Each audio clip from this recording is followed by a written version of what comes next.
ওইখান থেকে স্লোগান দিয়েছে বাবুগঞ্জের মাটি জয়নুল আবেদিনের ঘাঁটি। এই স্লোগানটা আমার পছন্দ না।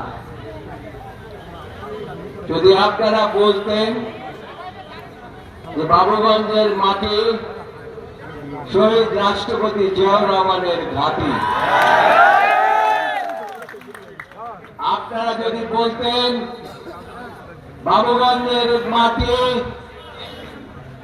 গণতন্ত্রের নেত্রী, গণতন্ত্রের মা, তিনবারের প্রধানমন্ত্রী বেগম খালেদা জিয়ার ঘাঁটি, আপনারা যদি বলতেন যে বাবুগঞ্জের মাটি নয় শুধু বাংলাদেশের মাটি, ওই যে কয়েক হাজার মাইল দূরে এখনো আওয়ামী লীগের ষড়যন্ত্রের কারণে রয়েছে আমাদের নেতা, বিএনপির নেতা, ভারপ্রাপ্ত চেয়ারম্যান তারেক রহমানের মাটি, তাহলে পরে আমি বেশি খুশি হতাম। প্রিয় ভাইরা, রক্তের বিনিময়ে যা এই দেশ স্বাধীন হয়েছে, 1971 সালে আমাদের 30 লক্ষ বাবনের বিনিময়ে স্বাধীনতা অর্জন করেছি, কিন্তু পূর্ণ স্বাধীনতা আমরা পাই না। একটি দল ছাড়া অন্য কোন দলের কোন জায়গা ছিল না। এর আগেও বাবুগঞ্জে আমি এসেছি, কিন্তু এই সভাপতি সম্পাদক বলছে যে এখানে এই ঘাটে মিটিং করার জন্য, তাও পারি নাই।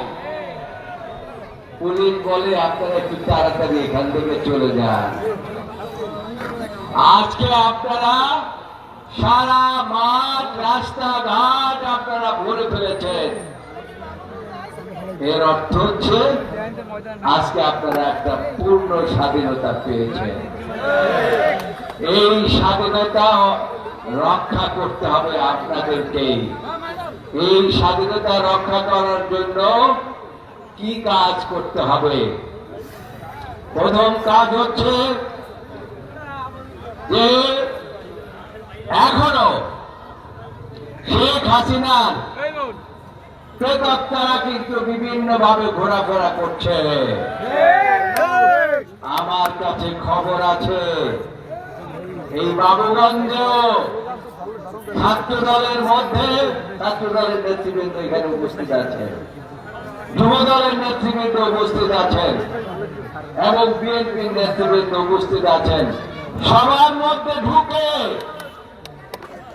এই স্বাধীনতাকে ধ্বংস করার জন্য, যাতে করে আগামী দিনে এই দেশে আবার তারা দখল করতে পারে, সেই জন্য তারা ঢুকে পড়ে আপনাদের সাথে মিশে যাচ্ছে। এই সুযোগ আপনারা দেবেন না। তার কারণ শেখ হাসিনা একটা ফ্যাসিস্ট সরকারের প্রধান ছিলেন। তিনি দেশের সম্পদ লুট করে দেশের বাইরে পাচার করে দিয়েছেন। তিনি এদেশের মানুষের ভোটের অধিকার, ভাতের অধিকার সবকিছু কেড়ে নিয়েছেন। আমি শহীদদের বাড়ির দিকে গিয়েছিলাম, দেখেছি বাবুগঞ্জের মতো জায়গায় আপনাদের ভোট চুরি করে যে ব্যক্তি বারবার মেম্বার অফ পার্লামেন্ট হয়েছেন, এক টুকরো মাটি ফেলে সেই রাস্তাঘাট করতে পারে না।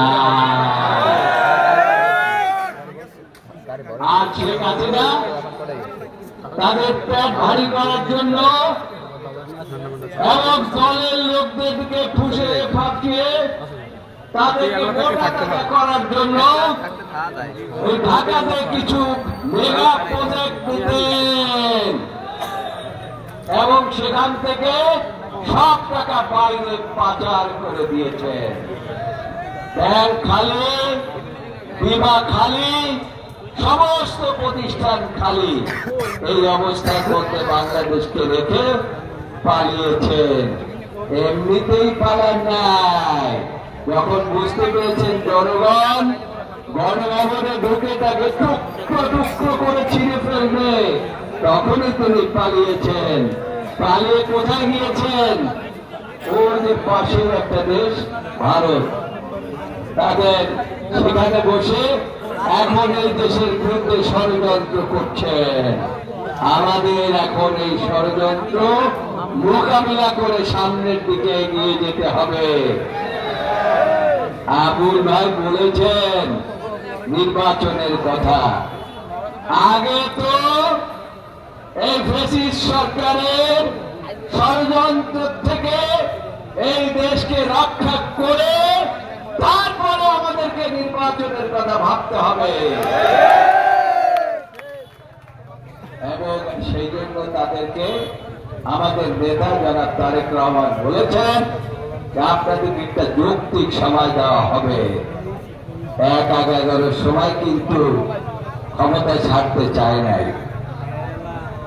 এবারে আমরা বলেছি আপনাদের যতদিন সময় লাগে সংস্কার করতে সেটা আমরা দেব, কিন্তু স্বাধীনভাবে যাতে দেশের জনগণ ভোট দিতে পারে সেই সুযোগ আপনারা নেন।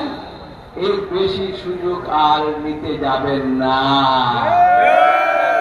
দেশের জনগণের মনে অনেক ব্যথা, ভোট দিতে পারলে। ভোট দিতে পেরেছিলেন আপনারা? যাও দিয়েছেন তাও ওরা লুটে নিয়ে গেছে। কাজেই এইগুলো আপনাদেরকে মনে রাখতে হবে। সময় নাই, খুব মানে এখন মাগরিবের নামাজের আজান দেবে, মাগরিবের নামাজে রুক্ত হয়ে গেছে। শুধু একটা কথা আবার বলি আমি এই নেতাদের উদ্দেশ্যে, আপনারা ষড়যন্ত্রকে প্রতিহত করে অন্তত আমি মনে করি আমি যাতে গর্ব করতে পারি আমার নেতার কাছে, জনাব তারেক রহমানের কাছে, বাংলাদেশ জাতীয়তাবাদী দলের কাছে, যে বাবুগঞ্জের